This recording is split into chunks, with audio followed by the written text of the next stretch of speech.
macam mana kita nak identify kalau kita tak ingat tadi 6 huruf tadi Ustazah? Kebanyakan orang buat tajwid ni, nak hafal 6 huruf tu berat dah. Betul. Okey, untuk penonton yang belum familiar dengan huruf izah haki ni, mungkin Ustazah boleh ulang balik apakah huruf-huruf izah haki tadi. Dia ada 6 tadi Ustazah, betul tak? Okey, betul. Okey. Huruf izhar haki adalah hamzah, ha, ain, ghain, kha dan juga ha. Beza antara ha dengan ha. Nanti ada yang tak perasan pula. Kan. Ha ni kalau kita sebut sebagai ha pedas. Biasanya kalau ha itu biasa orang sebut sebagai ha dada. Itu beza dia.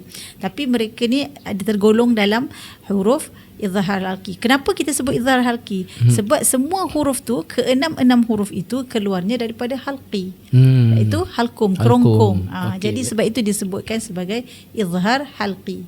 Maknanya dekat sini apa-apa saja 6 huruf izhar tadi, nun mati bertemu dengan 6 huruf izhar dibaca jelas, nyata dan terang Ustazah. Betul. Macam mana kita nak identify kalau kita tak ingat tadi 6 huruf tadi Ustazah? Kebanyakan orang buat tajwid ni, nak hafal 6 huruf tu berat dah. Betul. Kalau untuk orang awam, macam mana kita nak identify tadi nun mati dia tu macam mana? Okey. Alhamdulillah, soalan yang bagus. Dan kalau kita perasan, kita dekat mana-mana satu dunia ni, kita menggunakan Quran resam Usmani. Sebab itu dinamakan Quran resam Usmani. Sebab apa? Mana-mana kita pergi, bentuk dia sama, tulisan dia sama. Kerana macam tadi kan disebutkan ada orang yang tak boleh ingat. Jadi kita kena belajar kaedah resam Usmani. Sebab itu kita sebutkan kaedah resam Usmani. Sebab apa resam Usmani? Mengikut tulisan yang ada yang pada Quran.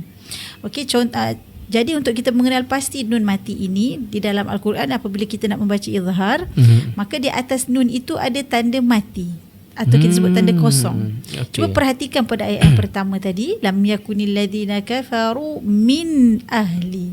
Kan di atas nun tersebut ada tanda mati ataupun tanda kosong itulah. Kan. Jadi bila kita jumpa tanda itu, maka dia adalah izhar. Di atas nun mati kita sebut izhar halqi. Tanpa kita menghafal ke 6 huruf tadi Ustazah. Ya, betul. Itu antara satu kaedah lah.